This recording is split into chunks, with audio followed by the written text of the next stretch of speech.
à l'insulte qu'on s'est fait faire hier par le ministre Marc Miller, par le gouvernement fédéral. Je vais le citer. Je n'ai pas un 400 millions qui traîne ici. Je n'ai pas un 400 millions qui traîne ici, a-t-il répondu au gouvernement du Québec, qui veut se faire rembourser de manière totalement légitime les dépenses encourues par les Québécois pour l'accueil des demandeurs d'asile. En ce moment, la politique du fédéral, c'est « je décide, tu payes ». Je me targue d'être le pays le plus généreux, j'accueille toute la misère du monde, tu payes, payez les Québécois. Ça n'a aucun sens. Ce n'est absolument pas une politique qui est responsable. Ça place le Québec dans une position qui est intenable. On le sait, la capacité d'accueil du Québec est dépassée depuis fort longtemps. On a obtenu, à force de négociations, à force de travail acharné, la fermeture du chemin Roxham. Tant mieux, tant mieux. Mais après, le gouvernement fédéral, qu'est-ce qu'il a fait? Il est allé revoir ses politiques d'immigration. Il est allé revoir sa manière de distribuer les visas pour en distribuer plus et davantage avec moins de vérification, ce qui fait que finalement, la fermeture du chemin Roxham n'a pas donné grand-chose parce que maintenant, ça se passe à l'aéroport avec la bénédiction du gouvernement fédéral et le Québec reçoit bien plus que sa part des demandeurs d'asile canadiens. Dans les 10 premiers mois de l'année 2023, le Canada a reçu 112 780 demandeurs d'asile et le Québec a reçu 53 973 de ces personnes-là. 48 % des demandeurs d'asile au Canada arrivent au Québec. Je vous répète que le Québec, c'est un peu plus de 22 % de la population québécoise. Donc, on reçoit plus du double. On les accueille, c'est difficile, ça pose toutes sortes de problèmes, de logement notamment. Puis quand on se revire vers Ottawa, celui qui nous impose ceci, on se fait dire « Je n'ai pas un 400 millions qui traîne ici ».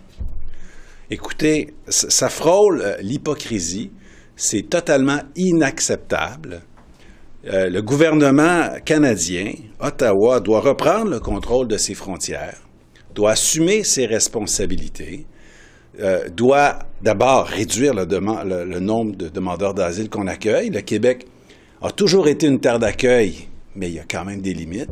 Ottawa doit mieux répartir ces demandeurs d'asile-là à la grandeur du Canada. C'est pas normal que le Québec, qui représente à peu près 22 % de la population canadienne, accueille plus de 48 % des demandeurs d'asile. Je veux dire, personne de raisonnable va contester ça. Donc là, c'est le temps de se ressaisir. J'espère que le gouvernement canadien, et en particulier M. Miller, va revenir sur ses paroles, va revenir sur terre, va accepter de donner, de rembourser des frais à hauteur de 461 millions, ce qui est dû aux Québécois. C'est quoi votre rapport de force vis-à-vis d'Ottawa, M. Robert, en immigration particulièrement? Ça fait plusieurs refus que vous essuyez de la part du fédéral, tant de M. Miller que de M. Trudeau. Donc, c'est quoi votre rapport de force? Il n'y a pas que des refus quand même. Il faut faire attention. Je pense que lorsqu'on se fait entendre de manière forte et claire, on a une résonance. Je vous ai parlé tout à l'heure du chemin Roxham. Ça a été une victoire quand même pour le Québec et les Québécois. Après ça, Ottawa, je pense, a commis d'autres bévues. Mais on a été entendu cette fois-là. On a été entendu d'autres fois quand on s'est fait rembourser aussi des frais pour l'immigration massive qu'on a reçue. Donc, quand Ottawa prend de mauvaises décisions, on les dénonce, on se fait entendre. C'est déjà arrivé par le passé. Moi, j'ai confiance que ça va arriver encore.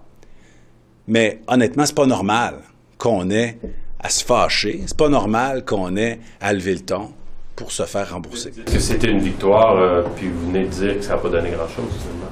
Bien, écoutez, c'était une victoire. C'était la bonne chose de fermer. Vous avez pensé oui, mais... C'était une bonne chose de fermer Roxham. C'était une mauvaise chose après je vous dirais, de revoir les visas de manière à ce que finalement, il arrive autant de personnes par une voie différente. Pardon? On est au même point, je ne sais pas, 6 mois plus tard. Bien, une fois que ceci est fait, il faut qu'il y ait une meilleure répartition des demandeurs d'asile, puis il faut qu'Ottawa paie sa juste part. Écoutez, c'est une évidence. Est-ce que Marc Miller est provocateur avec le Québec? Ça fait quelques fois l'histoire du de nier le déclin du français. Là, il parle du 400 millions qui traîne pas à Ottawa. Est-ce que vous le trouvez, qu'il est provocateur avec Québec? Mais je pense que la déclaration d'hier était une déclaration maladroite, puis je lui donne aujourd'hui la chance de se reprendre. Pourquoi on ne sent pas la même grogne que vous chez votre collègue à l'immigration, Mme Fréchette, quand il est question... Ah, je suis pas d'accord. On se concerte, la ministre de l'Immigration et moi, on travaille les dossiers vraiment en collégialité, en duo. Souvent, on s'appelle lorsqu'on parle aux ministres fédéraux. Lorsqu'elle va parler à un ministre fédéral, on se parle avant. Même chose quand c'est moi, avant de faire une rencontre avec le gouvernement fédéral, on se parle avant, on se concerte, on rédige les lettres du gouvernement ensemble. Donc, on travaille en équipe. Pourquoi il n'est pas là ce matin? Parce que la dernière chose qu'on l'a entendu dire là-dessus, c'est qu'elle demandait à Ottawa une prise de conscience. C'est ça. Pourquoi elle n'est pas là ce matin? Elle est en mission gouvernementale ce matin, Mme Fréchette. Mais partage votre avis sur la question. Absolument. Je parle aujourd'hui au nom du gouvernement québécois en parfaite corrélation avec ma collègue, évidemment. Il n'y a aucune dissonance. Donc, le problème, c'est que Ottawa, en ce moment, est en dissonance avec lui-même. C'est ça le problème. Ils prennent une décision, ils ne sont pas capables de l'assumer. C'est comme si je faisais l'épicerie, puis pendant que je fais l'épicerie, let's go, j'en mets des choses dans mon panier, je remplis mon panier à rabord, j'arrive devant la caissière, puis je dis, ben là, je n'ai pas d'argent dans mon portefeuille, moi, là, je suis quand même pas pour payer ça, ce panier-là. Ben là, c'est ça qu'Ottawa fait, en acceptant des gens de manière inconsidérée, puis se revient vers nous. Ben là, pensez-vous que j'ai l'argent pour assumer mes responsabilités? Ben la bonne réponse, c'est oui. Vous avez l'argent pour assumer vos responsabilités. Vous avez parlé de légiférer pour étendre la loi 101 au centre de formation professionnelle. C'est possible d'avoir des détails là-dessus? Est-ce que vous préparez un projet de loi? Est-ce qu'on peut s'attendre à ce qu'il soit déposé, je ne sais pas moi, la session prochaine? C'est une bonne question. En réalité, ce qu'on voit, c'est que depuis 1977, la charte, la loi 101, s'applique aux jeunes jusqu'à 16 ans. Ça ne touche pas la formation générale des adultes, ça ne touche pas la formation professionnelle. Dans la mesure où il y avait très peu de personnes qui fréquentaient ces deux types de formations-là en anglais, en provenance directe d'immigration, c'était peut-être moins un problème, mais là, les chiffres ont changé, la donne a changé, puis il faut maintenant s'intéresser à cette question-là. Moi, j'ai demandé à mon ministère, j'ai demandé à ma sous-ministre de documenter la chose, parce que je pense qu'en ce moment, ce qui se passe est inquiétant. Donc, je ne vais pas m'avancer plus loin que ça, mais je vais vous revenir très, très bientôt pour prendre une décision éclairée. Merci. We saw in the Federal Economic Update that they also have perhaps even less money than Quebec.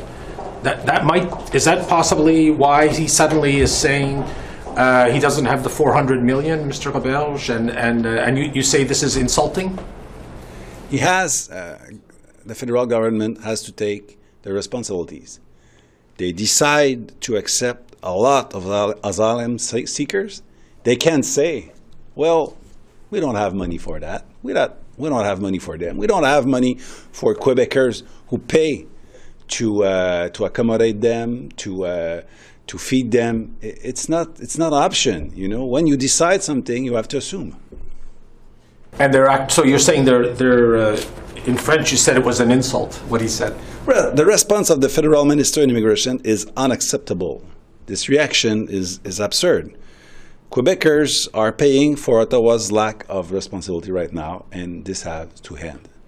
Is it hopeless that Quebec will ever... I remember Quebec is still asking for money for compensation from the ice storm of '98, and that money never came in. Do you think this money will ever show up? I think we will succeed.